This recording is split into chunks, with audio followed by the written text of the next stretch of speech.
तो चलो ये क्वेश्चन देखते हैं। आई होप ट्राई किया होगा तुमने। चलो अब मैं कराती हूँ। तो क्या गिवन है? गिवन है अपने को इलेक्ट्रिक फील्ड ये phi X cap, phi into X in X cap. Net flux through a cube दिया है जिसकी साइड है 1 centimetre. Side of the cube is 1 centimetre. Okay, side of the cube दी हुई है मैं 1 सेंटीमीटर। ओके, इसको मैं पहले मीटर में कन्वर्ट कर लेती हूँ और प्लेस्ड एट 1 सेंटीमीटर। ठीक है, तो मतलब जो मेरा क्यूब है ऐसे,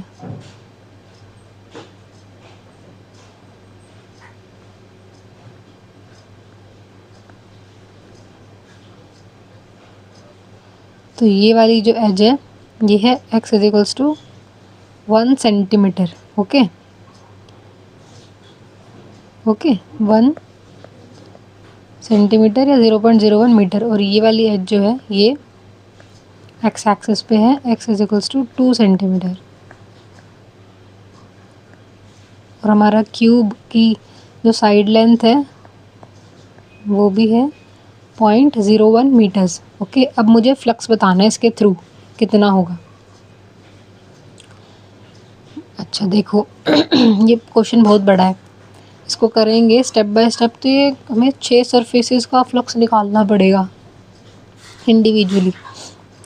तुम अपने बोर्ड्स में करके आए होगे, निकाला होगा फ्लक्स फॉर द सरफेस 1, ऐसे मार्किंग करी होगी, ये सरफेस 1, ये सरफेस 2, ये 3, ये 4, ये फ्रंट वाला 5, पीछे वाला 6।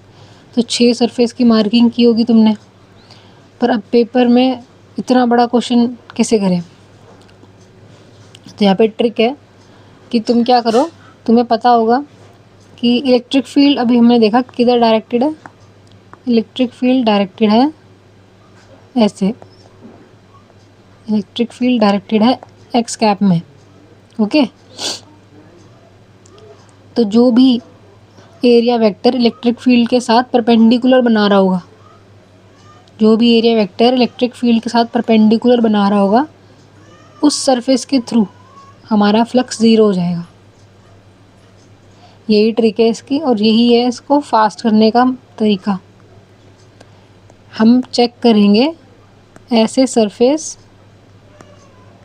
जिनका एरिया वेक्टर परपेंडिकुलर होगा इलेक्ट्रिक फील्ड के साथ। ओके, जिससे क्या हो, हमारा जो फाई होता है फ्लक्स, जो हमारा फ्लक्स होगा वो होता है E D S cos theta. Theta is the angle between E and D S. जैसे ही परपेंडिकुलर हो जाएंगे electric field and D S, तो हमारा थीटा हो जाएगा 90, हमारा थीटा हो जाएगा 90 और हमारा फ्लक्स थ्रू दैट सरफेस हो जाएगा 0। तो हम इस चीज़ को यूज़ करेंगे। हम चेक करेंगे ऐसे सरफेसेस जिनका एरिया वेक्टर इलेक्ट्रिक फील्ड के साथ परपेंडिकुलर है, और ऐसे सरफेसेस के लिए अपना फ्लक्स हो जाएगा 0 डायरेक्टली, मुझे कैलकुलेट करना ही नहीं पड़ेगा। ओके, तो चलो अब निकालते हैं एरिया वेक्टर हर एक सरफेस के लिए। ओके, तो मैं यहाँ पे 1-2 बारी बना लेती हूँ इसको ताकि थोड़ा क्लियर हो जाए तुमको, अगर बनाने में प्रॉब्लम आ रही है तो। पर तुम पेपर में फास्ट करोगे ना तो इतना ज़्यादा ड्रॉ मत करना, आज सीख लो एक बार।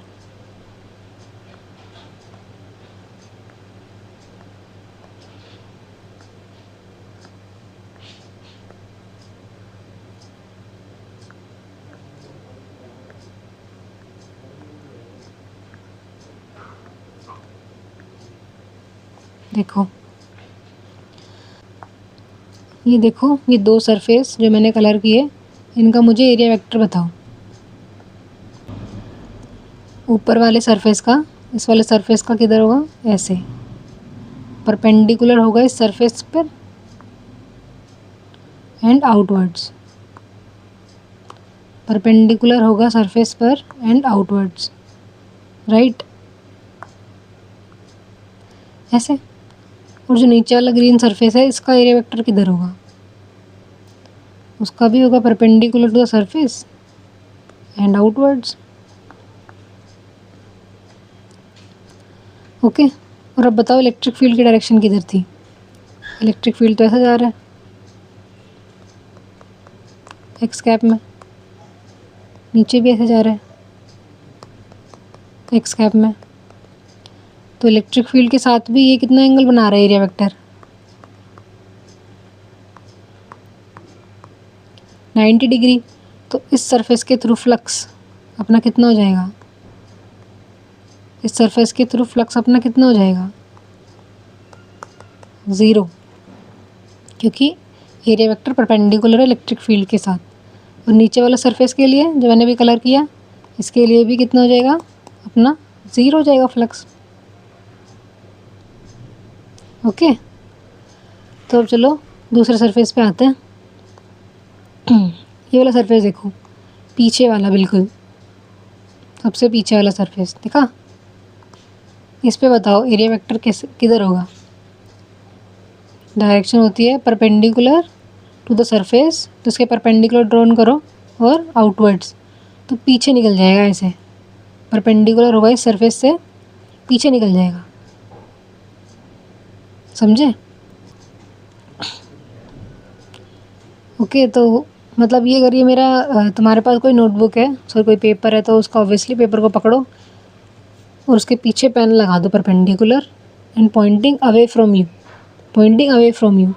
एक तो टूवर्ड्स जो ये आगे वाला सरफेस होगा, ये अगर तुम पेपर को यूज़ करो यहाँ पे और तुम देखोगे कि इसका एरिया वेक्टर परपेंडिकुलर होगा और ऐसे बाहर की तरफ पॉइंट करेगा। पेपर तुम पकड़ो, उसके ऊपर पेन लगाओ, तुम्हारी तरफ पॉइंट करेगा पेन, है ना।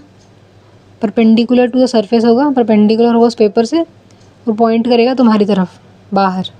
अब उसके पीछे वाले सरफेस पे जाओ, अब उसके पीछे वाले सरफेस पे जाओ, पेपर पकड़ा हुआ है, पीछे वाले सरफेस पे पेन लगाओ। ठीक है, तो किधर होगा? Pointing away from you. तो ये पीछे वाला जो वेक्टर है, ये पीछे वाला वेक्टर है, ये कर रहा है pointing away from you, right. और ये जो आगे वाला वेक्टर बनाया मैंने, ये कर रहा है pointing towards you. Okay, and both are perpendicular to this their respective planes. Okay, और मेरा इलेक्ट्रिक फील्ड किस डायरेक्शन में? एक्स कैप में। ऐसे है मेरा इलेक्ट्रिक फील्ड। तो इलेक्ट्रिक फील्ड से भी ये वेक्टर्स 90 डिग्रीज बना रहे होंगे, ये वाला भी और वो वाला भी।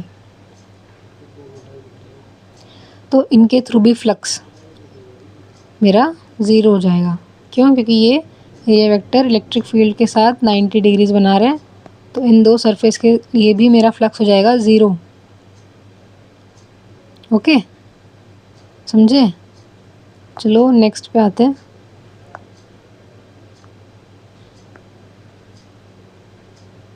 बचे मेरे दो सरफेस,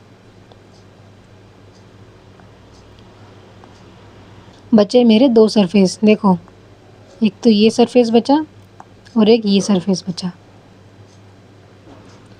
ओके, और इलेक्ट्रिक फील्ड हमारा इसी डायरेक्शन में पॉइंट कर रहा है। इलेक्ट्रिक फील्ड लाइंस एक सरफेस में एंटर कर रही है और एक सरफेस से लीव कर रही है इस क्यूब में, है ना। और तुमने नोटिस किया होगा जो ये और सरफेस थे, इनमें इलेक्ट्रिक फील्ड लाइन पैरेलल चली जा रही थी सरफेस के थ्रू। देखो, सरफेस के पैरेलल चली गई, इसीलिए एरिया वेक्टर से परपेंडिकुलर बना पाई, है ना। फ्लक्स तो तभी काउंट होगा ना जब वो सरफेस को क्रॉस करती है, या ऐसे निकल जाती सरफेस के अंदर से बाहर निकल जाती इस वाले सरफेस में, पर ऐसा तो नहीं हुआ, पैरेलल चली गई इलेक्ट्रिक फील्ड लाइन, तो इसलिए फ्लक्स यहाँ पे 0 आ रहा था। और उसकी रीजनिंग ये थी कि एरिया वेक्टर परपेंडिकुलर बनाता है इलेक्ट्रिक फील्ड के साथ। तो ये वाले देखो सरफेस जो है मेरे लास्ट के बचे हुए दो, इनमें कहाँ पे बना रही है एरिया वेक्टर अपनी डायरेक्शन। तो ये वाला सरफेस देखते हैं, ये वाला सरफेस इधर क्या कहाँ बना रही है एरिया वेक्टर अपनी डायरेक्शन? ऐसे perpendicular to surface and pointing outwards. Okay, और ये पीछे वाला इस सरफेस पे किधर होगा area vector? Perpendicular pointing outwards, ये मेरे एरिया वेक्टर हो गए। और मेरा इलेक्ट्रिक फील्ड देखो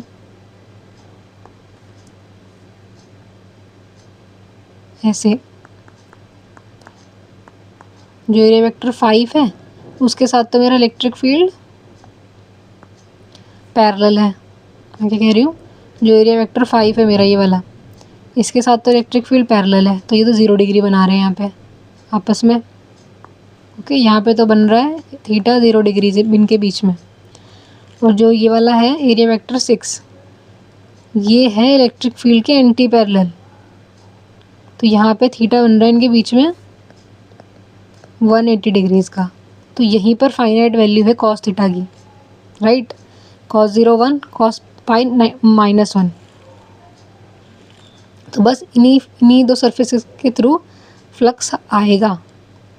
ओके, चलो निकाल लेते हैं कितना होगा इन दो सरफेस के through flux. Flux through surface 5 return by 5 अपना इलेक्ट्रिक फील्ड, अपना DS5 एंड कॉस 0 डिग्री। मुझे पता है ये वाला जो सरफेस है ये है x = 2 सेंटीमीटर पर, और ये है x = 1 सेंटीमीटर पर। और इलेक्ट्रिक फील्ड की स्ट्रेंथ मुझे दी हुई थी ऊपर x cap at a particular x। तो DS5 बताओ, ये वाला सरफेस कितने x पर है, 2 सेंटीमीटर पे। तो इलेक्ट्रिक फील्ड के फॉर्मूला में डाल दूँ मैं x = 2 सेंटीमीटर, तो 2 पहले तो मीटर में कन्वर्ट करो 0.02, और एरिया इसका प्लेन का साइड है 0.01 उसका स्क्वायर, और cos 0 1, तो मेरा आ गया 2 × 10⁻⁻6 वेबर। ठीक है, और अब चलो 6th सरफेस का निकालते हैं। 6th सरफेस के लिए electric field at that surface, ये सरफेस 6th सरफेस किधर लाई करता है मेरा, ये 6th सरफेस, ये रहा मेरा 6th सरफेस, क्योंकि DS6 मैंने बोला इसको 6th सरफेस है मेरा ये। तो ये कहाँ लाई करता है, ये है x = 1 सेंटीमीटर पे। तो इलेक्ट्रिक फील्ड है मेरा यहाँ पे x = 1 सेंटीमीटर पर है ये मेरा DS6 and cos 180 degree between, angle between DS6 and electric field, DS6 and electric field 180 degrees. Okay, तो देखो इलेक्ट्रिक फील्ड मेरा हो गया 0.01, मेरा एरिया है 0.01 का स्क्वायर, और cos 180 -1, तो ये मेरा आ गया 1 × 10⁻⁻6 वेबर्स। तो मेरे पास दो ही सरफेस के थ्रू फाइनाइट फ्लक्स आया। तो जब मैं नेट फ्लक्स निकालूंगी, टोटल फ्लक्स निकालूंगी, तो मुझे सारे सरफेसेस का ऐड करना पड़ेगा।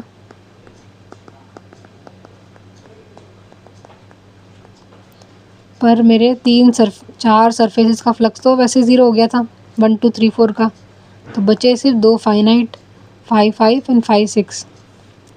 चलो डालते हैं वैल्यू, 5 5 है मेरा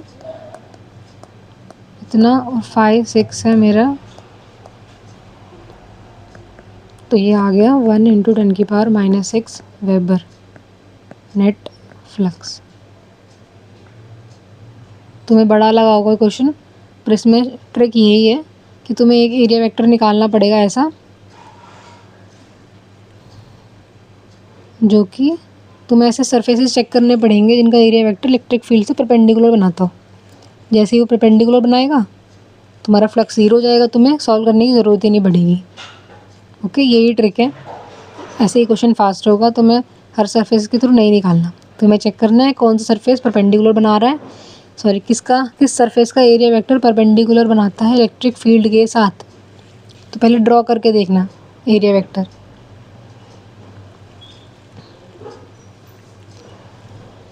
जिस सरफेस का एरिया वेक्टर बनाएगा परपेंडिकुलर इलेक्ट्रिक फील्ड के साथ, उसका फ्लक्स हो जाएगा डायरेक्टली 0। ओके, तो कर लो कॉपी।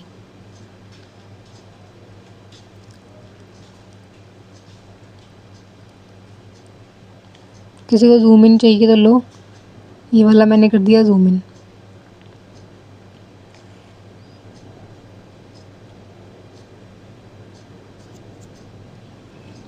तो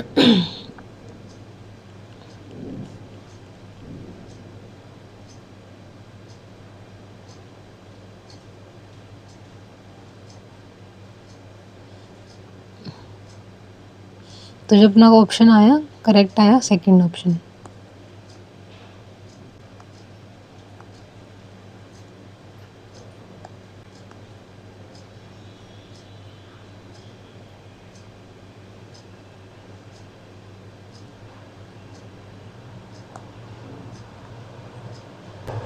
चलो ठीक है, हो गया। तो चलो ये क्वेश्चन ट्राई करो।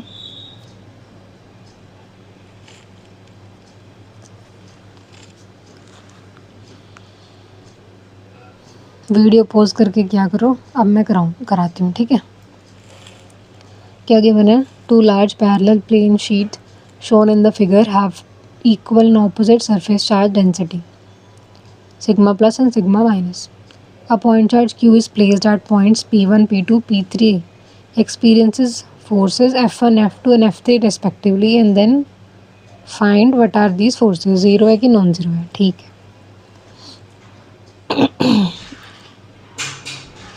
तो देखो ये जो पॉजिटिव शीट है और नेगेटिव शीट ये अपने आसपास इलेक्ट्रिक फील्ड बना रही होंगी, और अगर मैं उस इलेक्ट्रिक फील्ड में कोई पार्टिकल रख दूँ तो उस पार्टिकल के ऊपर फोर्स लगेगा। कितना फोर्स लगेगा उस पार्टिकल के ऊपर, अगर मैं उस क्यू चार्ज है उसका और इलेक्ट्रिक फील्ड मेरा ई है तो फोर्स लगेगा क्यू टाइम्स ई, ठीक है। तो मुझे वो नेट फोर्स निकालना है, एक तो P1 पे, एक P2 पे, एक P3 पे। तो यहाँ पे क्रूशियल है कि मुझे इलेक्ट्रिक फील्ड की डायरेक्शन भी पता हो और किधर इलेक्ट्रिक फील्ड पॉइंट करता है इस चार्ज के ऊपर, ठीक है। तो यहाँ पे पहली चीज़ जो मुझे पता होनी चाहिए थी वो है force on a charge particle in an electric field is equals to Q times E, पहली चीज़। और दूसरा मेरा इलेक्ट्रिक फील्ड का मैग्नीट्यूड और साथ ही डायरेक्शन। अभी जो पॉजिटिव शीट है, ये वाली शीट देखते हैं, ये वाली पॉजिटिव शीट, इसका इलेक्ट्रिक फील्ड किधर पॉइंट करेगा, इस पॉइंट पर P1 पे देखो, ये शीट इसका इलेक्ट्रिक फील्ड इधर पॉइंट करेगा। मैं लिख रही हूँ इसे E प्लस, है ना, कि ये भी पॉजिटिव चार्ज है और ये पॉजिटिव शीट है तो उसे बाहर पुश करेगा, उसका इलेक्ट्रिक फील्ड बाहर की तरफ डायरेक्टेड होगा। तो फोर्स इसके ऊपर भी बाहर ही लगेगा, ठीक है। कितना लगेगा इसके ऊपर फोर्स, F प्लस कितना होगा, मैं लिखती हूँ एट .1 एट P1 मेरा F प्लस है Q times E plus, okay. और E कितना है मेरा, सिग्मा बाय एप्सिलॉन नॉट। और अब देखो जो नेगेटिव शीट है उसकी वजह से इस पर इलेक्ट्रिक फील्ड किधर लगेगा, P1 पर अंदर की तरफ लगेगा, अट्रैक्ट करेगा वो, और फोर्स भी अंदर ही लगेगा। क्यों, ये क्योंकि पार्टिकल पॉजिटिव चार्ज है, वो शीट नेगेटिव चार्ज है तो अपनी तरफ खींचेगा उसको।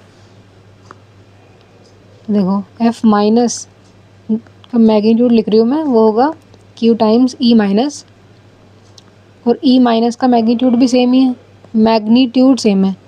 और देखो .1 ये रहा P, उस पर एक तरफ लग रहा है F नेगेटिव इस डायरेक्शन में और एक तरफ लग रहा है F पॉजिटिव इस डायरेक्शन में, ठीक है। तो वेक्टर्स इक्वल हैं मैग्नीट्यूड में, देखो दोनों vectors F plus and F minus यहाँ पे देखो दोनों इक्वल हैं और एक्ट कर रहे हैं ऑपोजिट डायरेक्शन में, तो इनका मैग्नीट्यूड कैंसिल हो जाएगा। तो F नेट मेरा फर्स्ट पॉइंट पर आएगा 0, okay. Equal forces and oppositely acting in opposite direction, equal forces है और एक्ट कर रहे हैं ऑपोजिट डायरेक्शन में, तो मेरा नेट आ जाएगा फोर्स इसके ऊपर 0। तो देखो कौन सा ऑप्शन एलिमिनेट हो जाता है इसके थ्रू। मेरा फर्स्ट ऑप्शन कहता है F है फाइनाइट, सॉरी F है 0, मेरा फर्स्ट ऑप्शन कहता है एफ है 0, दूसरा कहता है एफ है 0, तीसरा कहता है एफ नॉन ज़ीरो, तो ये हटा दो 3 ऑप्शन हो गया आउट। फोर्थ ऑप्शन कहता है एफ इज इक्वल्स टू 0। चलो सेकंड पॉइंट पे निकालते हैं P2 पर। पॉजिटिव शीट की वजह से इस पर किधर फोर्स लग रही होगी, ये भी पॉजिटिव चार्ज है और शीट भी पॉजिटिव चार्ज है, तो इसको कर रही होगी रिपेल। तो हमारा इलेक्ट्रिक फील्ड भी इस डायरेक्शन में और हमारा F प्लस भी इसी डायरेक्शन में, ठीक है। और हमारे नेगेटिव शीट से इस पार्टिकल को कर रही होगी अट्रैक्ट। तो मैं नीचे बना देती हूँ क्योंकि मेरे पास जगह नहीं उसी में दिखाने की। तो मेरा F माइनस होगा इसी डायरेक्शन में, दिख रहे हैं दोनों सेम डायरेक्शन में। तो मेरा F नेट F2 जो कि नेट है एट दिस पॉइंट क्या होगा, इन दोनों फोर्सेस का एडिशन हो जाएगा। क्यों? क्योंकि दोनों फोर्सेस सेम डायरेक्शन में लग रही हैं। यहाँ पे लिखते हैं eight point P2, eight point P2 मेरा F प्लस की मैग्नीट्यूड भी सेम है और F माइनस की भी सेम है, पर दोनों फोर्सेस ये F माइनस और इधर ही है मेरी F प्लस, दोनों एक ही डायरेक्शन में लग रही है। तो यहाँ पे हो जाएगा F नेट हो जाएगा दोनों के फोर्सेस के मैग्नीट्यूड का addition, which is 2 times Q sigma by epsilon naught. और डायरेक्शन अगर मेरा एक्सिस इस डायरेक्शन में है तो एक्स कैप, तो मतलब ये फाइनाइट है। F2 इज़ नॉन ज़ीरो, ये बात है। F2 मेरी नॉन ज़ीरो है। तो देखो कौन से ऑप्शन में नॉन ज़ीरो आ रही है। तो देखो मेरा क्या आ रहा है, F2 आ रही है मेरी नॉन ज़ीरो। ये बात नोटिस करने की कि F2 नॉन ज़ीरो है। क्यों? दोनों फोर्सेस सेम डायरेक्शन में एक्ट कर रही हैं। तो देखो दिख रहा है दोनों फोर्सेस सेम डायरेक्शन में एक्ट कर रही हैं। तो चेक करते हैं कौन सा ऑप्शन कहता है। फर्स्ट ऑप्शन कहता है कि F2 ज़ीरो है, फर्स्ट ऑप्शन कहता है F2 ज़ीरो है, तो कर दो कैंसिल, हटा दो इसको। सेकंड ऑप्शन कहता है F2 फाइनाइट है, हाँ जी हम भी यही कह रहे हैं। फोर्थ ऑप्शन कहता है F2 ज़ीरो है। देखो बच्चों को कन्फ्यूज़ करने के लिए F3 को पहले लगा दिया कि जल्दबाजी में F3 को F2 मान लेंगे और फिर कन्फ्यूज़ हो जाएंगे। तो ये फोर्थ ऑप्शन भी होगा, हटाओ। हमारा आंसर है सेकंड ऑप्शन। तो पेपर में कैसे करेंगे इसको, ये तो हो गया लेंदी मेथड। आप पेपर में कैसे करेंगे, पेपर में तो बहुत कम टाइम होगा, मतलब बहुत कम टाइम क्या, फिर भी देखो कैसे करेंगे पेपर में, मैं बताती हूँ। तुम्हें ये पता है force on a charge particle in electric field होता है Q टाइम्स E, ठीक है। सेम Q रखा गया है तीनों पॉइंट पे। पहली चीज़, जो इलेक्ट्रिक फील्ड होता है इन शीट्स की वजह से, पैरेलल प्लेन शीट की वजह से इंडिपेंडेंट होता है कि पार्टिकल तुम्हारा कितनी दूरी पर है। वो सिर्फ डिपेंड करता है उसके ऊपर कितना चार्ज है, सिर्फ उसके ऊपर, उसकी सरफेस चार्ज डेंसिटी कितनी है, इसके ऊपर डिपेंड करता है।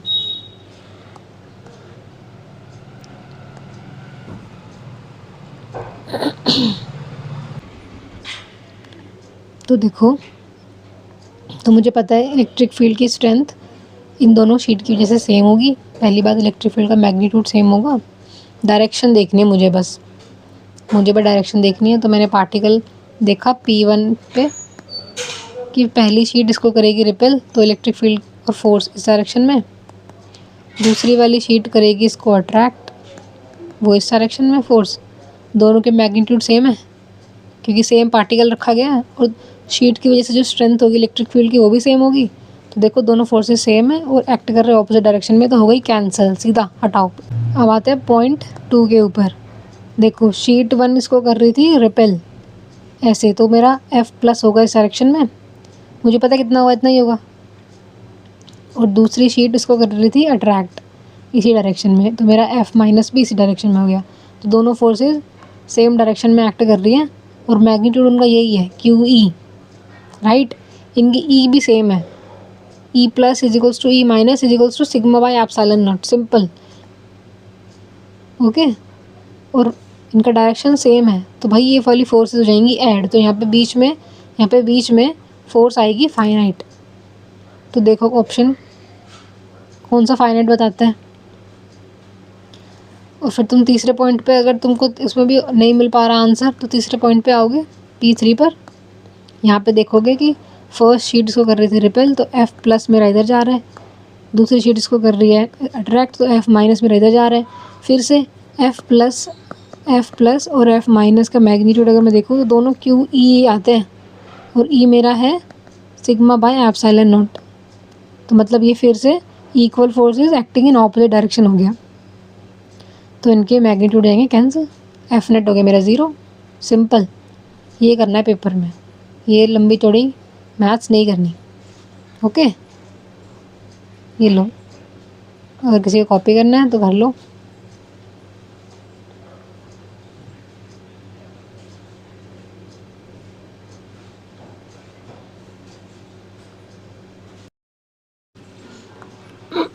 यहाँ पे बस एक चीज़ तुमको याद रखने वाली है, शुरू में ही पता चल जाएगा कि F प्लस का मैग्नीट्यूड और F माइनस का मैग्नीट्यूड सेम है। Okay, is equals to F, और F क्या है Q टाइम्स E। क्यों? क्योंकि E प्लस का मैग्नीट्यूड और E माइनस का मैग्नीट्यूड भी सेम है, जो कि है epsilon by sigma by epsilon not, जिसको मैंने बोल दिया E। ओके, तुम्हें ये चीज़ पता चल जाती है और तुम डायरेक्टली फोर्सेस कैंसिल हो रही है, फोर्सेस ऐड हो रही है, सेम डायरेक्शन में है तो कर देते हो, और पूरा से सॉल्व करने की कोई ज़रूरत नहीं पड़ती। ठीक है, तो ऐसे करना है शॉर्टकट में सॉल्व, अगर प्लेन शीट का क्वेश्चन आता है तो। ठीक है, चलो ठीक है, ओके। चलो ये क्वेश्चन देखते हैं।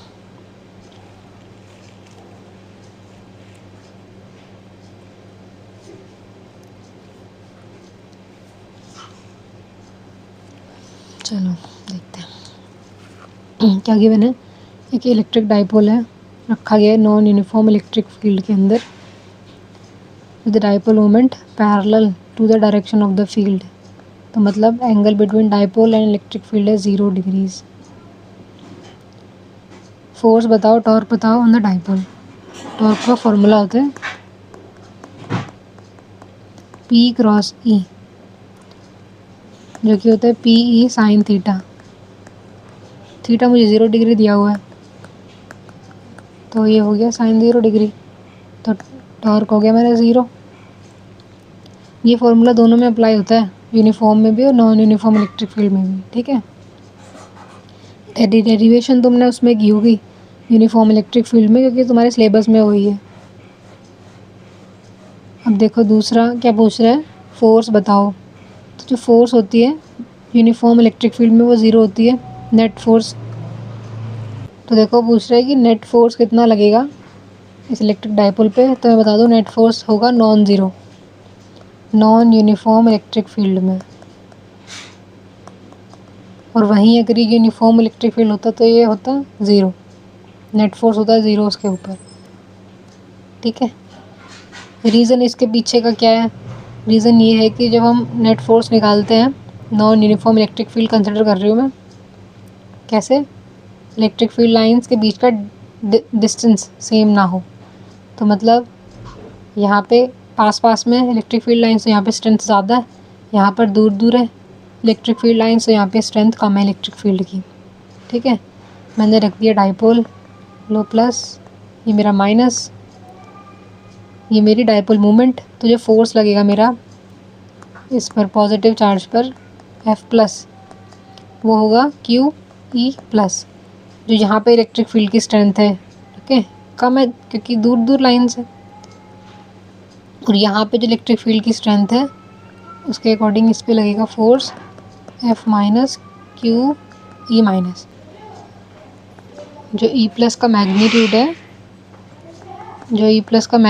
है, वो E माइनस के बराबर नहीं है। मतलब electric field at this point and electric field at that point बराबर नहीं है। तो जो फोर्सेस होंगी ना आपस में, वे भी कैंसिल नहीं हो पाएंगी। जो फोर्सेस होंगी वे भी कैंसिल नहीं हो पाएंगी।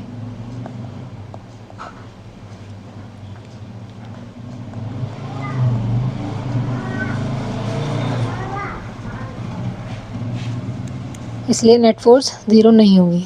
ओके, ये रीजनिंग है इसकी। इसका ऑप्शन ये करेक्ट है।